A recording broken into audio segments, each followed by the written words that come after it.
Écoutez, les images sont évidemment choquantes, on peut comprendre qu'elles troublent, mais en même temps, je considère qu'en tant qu'élu de la République, ce sont des images rassurantes.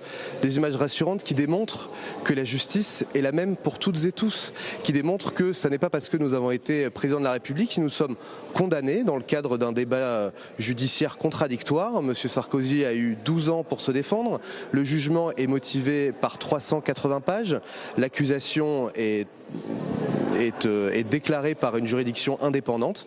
Il paraît donc légitime que, comme tout Français, Nicolas Sarkozy aille en prison. Je peux comprendre que l'image soit choquante. Moi, je ne me réjouis pas quand un homme va en prison, mais je me réjouis quand je constate que dans notre République, il y a bien une séparation des pouvoirs entre l'exécutif, le législatif et le judiciaire, et que Nicolas Sarkozy est un justiciable comme un autre, ni traité mieux que les autres, ni traité moins bien que les autres.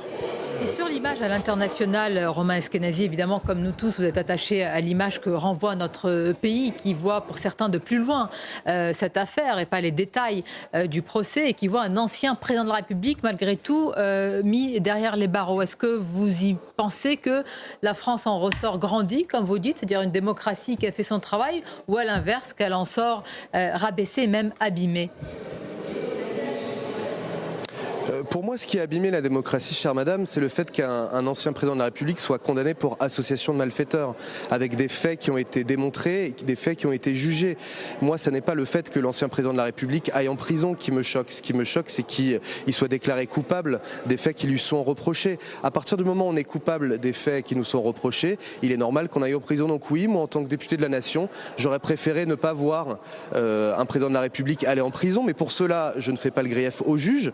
Je respecte l'indépendance de la justice, je fais le grief à Nicolas Sarkozy qui a été reconnu coupable d'association de malfaiteurs. Je trouve que c'est extrêmement grave et qu'il est plutôt rassurant pour une démocratie de constater que la justice est la même pour tous.